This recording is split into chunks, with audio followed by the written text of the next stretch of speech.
അന്നത്തെ പ്രതിപക്ഷ നേതാവ് ഇന്നത്തെ മുഖ്യമന്ത്രി കേരളത്തിലെ ജനങ്ങളോട് പറഞ്ഞ എന്താണ്? സെക്ഷൻ 97 അനുസരിച്ച് വഖഫ് ബോർഡിൻ്റെ വസ്തുവല്ല ഇത് എന്ന് ടൈപ്പ് ചെയ്യാൻ 10 മിനിറ്റ് സമയം. അധികാരത്തിൽ വന്ന് 10 ദിവസമായി. 10 മിനിറ്റ് അല്ല, 10 ദിവസമായിപ്പോൾ. ഈ വിഷയം ഇന്നലെ ലൈവായി വീണ്ടും വന്നു. മന്ത്രിസഭാ യോഗം അതിനുശേഷം നടന്നു. എന്നിട്ടും മുഖ്യമന്ത്രി പറഞ്ഞിട്ടുള്ള, കേരളത്തിലെ ജനങ്ങളോട് പറഞ്ഞ ഓരോരോ കാര്യങ്ങളും അതിൻ്റെ അദ്ദേഹത്തിൻ്റെ നിലപാട് എന്താണ്? ഇന്നലെ വഖഫ് ബോർഡ് ചെയർമാൻ പറഞ്ഞില്ലേ, ഇതിൻ്റെ വഖഫ് ബോർഡിൻ്റെ വസ്തുവല്ല എന്ന് അന്ന് പ്രതിപക്ഷ നേതാവായിരുന്ന അദ്ദേഹത്തിന് ഇന്ന് അഭിപ്രായം ഇല്ല.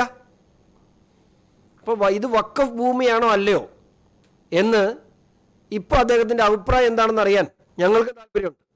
മുനമ്പം ഭൂമി വഖഫ് ഭൂമിയാണോ അല്ലയോ എന്ന് അദ്ദേഹത്തിൻ്റെ അഭിപ്രായം അറിയാൻ ഞങ്ങൾക്ക് താല്പര്യമുണ്ട്.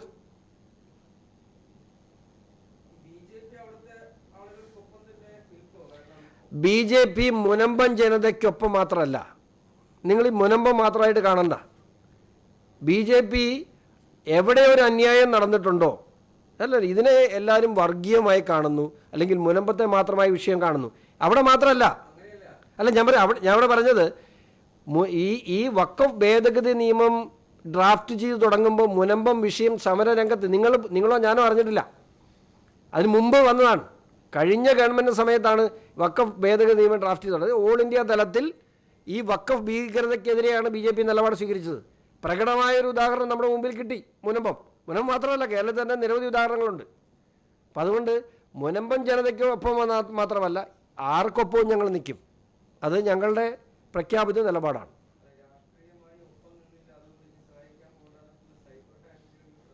അല്ല, രാഷ്ട്രീയപരമായി ഒപ്പം നിന്നില്ല. അത് ഇപ്പം ഞാൻ എൻ്റെ ഫേസ്ബുക്ക് പോസ്റ്റിൽ കീഴിൽ ധാരാളം ഈ പറഞ്ഞ പോലെ പോസ്റ്റുകളുണ്ട്.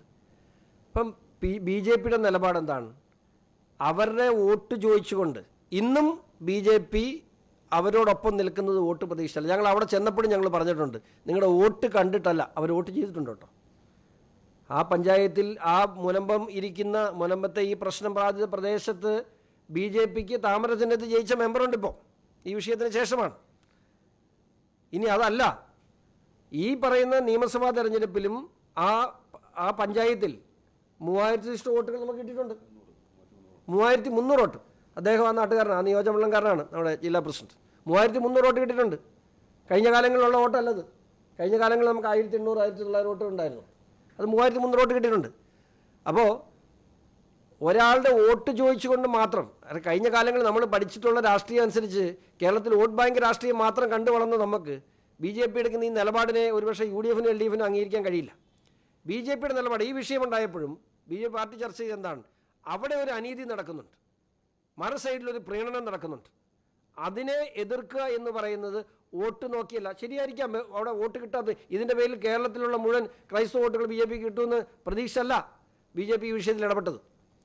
ഇനി അങ്ങോട്ട് ഇടപെടും, ഒരു സംശയം വേണ്ട, ഇടപെടും. അത് എവിടെ അനീതിയുണ്ടോ BJP അവിടെ ഇടപെടും. നമുക്ക് അതിൻ്റെ പേരിലുള്ള വോട്ട് വേണ്ട.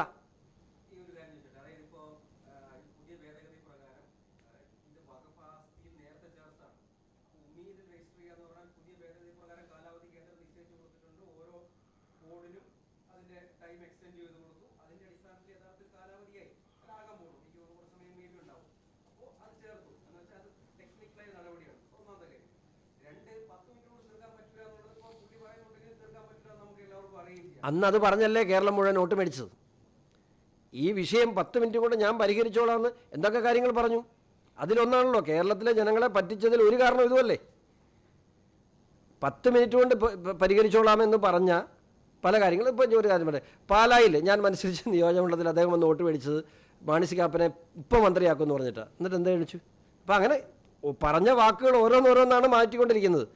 അവിടെ ആ നിയോജകമണ്ഡലത്തിൽ UDF വിജയിച്ചു അല്ലേ? എന്താ, ആ ഒരു ജനതയെ മുഴുവൻ വിശ്വസിപ്പിക്കാൻ കഴിഞ്ഞു. 10 മിനിറ്റ് കൊണ്ട് ഈ പ്രശ്നം പരിഹരിച്ചോളാം. ആ നാട്ടിൽ വലിയ വിഷയമായിരുന്നു. 10 മിനിറ്റ് കൊണ്ട് പരിഹരിക്കുന്നതാണോ, ഞങ്ങൾ നിയമപരമായി പയ്യെ പരിഹരിക്കുന്നതാണോ? അപ്പം നാട്ടുകാർ പറഞ്ഞിട്ട് 10 മിനിറ്റ് കൊണ്ട് പരിഹരിക്കുന്നതാണോ വലുത്? അപ്പം ആ 10 മിനിറ്റ് എവിടെ, പറഞ്ഞ ആളവിടെ?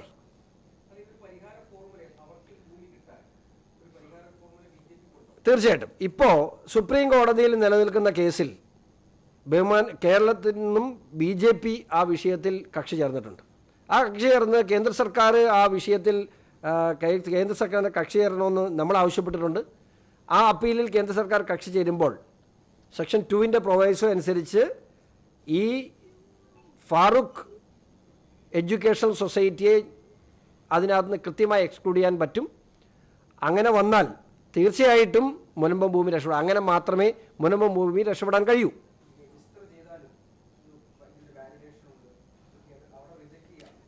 അല്ല, അവിടെ ഒരു ഇൻറ്റൻഷൻ ഉണ്ടല്ലോ, അവിടെയാണ് പ്രശ്നം.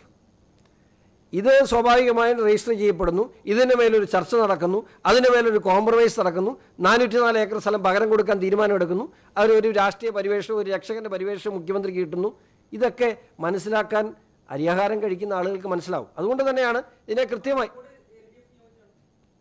അത് ഇപ്പം കണ്ടോ, ഞാൻ പറഞ്ഞല്ലേ, LDF നിയോഗിച്ച വഖഫ് ബോർഡിനെ പിരിച്ചുവിടാൻ സെക്ഷൻ 64 അനുസരിച്ച് ഇന്ന് മുഖ്യമന്ത്രി തീരുമാനമെടുത്താൽ ഇന്ന് വൈകുന്നേരം ബോർഡ് കാണില്ല. നാളെ അദ്ദേഹത്തിന് സൗകര്യമുള്ള ബോർഡ് വെക്കട്ടെ. ആർക്ക്? അല്ല, വെക്കട്ടെ, അദ്ദേഹത്തിന് പിരിച്ചുവിടാൻ. ഈ നിയമപ്രകാരം നിലവിലുള്ള ഒരു സെൻട്രൽ ആക്ടിന് വിരുദ്ധമായ ഒരു ബോർഡിനെ നിയമിച്ചിട്ടുണ്ടെങ്കിൽ അതിനെ പിരിച്ചുവിടാൻ ആരോടെങ്കിലും ചോദിക്കണോ? ഏതെങ്കിലും കോടതി നിലനിൽക്കുമോ? ഈ ഗസറ്റ് പബ്ലിക്കേഷൻ റദ്ദ് ചെയ്യാൻ മുഖ്യമന്ത്രിക്ക് ഇപ്പോൾ പറഞ്ഞല്ലേ 10 മിനിറ്റ് പോലും വേണ്ട ഈ ഗസറ്റ് പബ്ലിക്കേഷൻ റദ്ദ് ചെയ്യാൻ, അല്ലേ? അങ്ങനെ ഉണ്ടെങ്കിൽ പിരിച്ചുവിട്ടിട്ട് അദ്ദേഹത്തിന് സൗകര്യം, അദ്ദേഹം പറഞ്ഞാൽ കേൾക്കുന്ന ബോർഡ് ഉണ്ടാക്കാമല്ലോ. എന്നിട്ട് ആ ബോർഡ് ഉണ്ടാക്കിയിട്ട് അദ്ദേഹം 10 മിനിറ്റ് കൊണ്ട് പരിഹരിക്കട്ടെ, സന്തോഷം.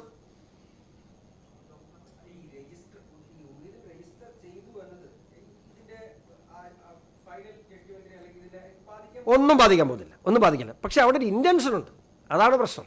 അത് എന്താ ചെയ്തേക്കുന്നത്? ഇപ്പോൾ ഉള്ള 137 ഏക്കറും അല്ല രജിസ്റ്റർ ചെയ്തേക്കുന്നത്.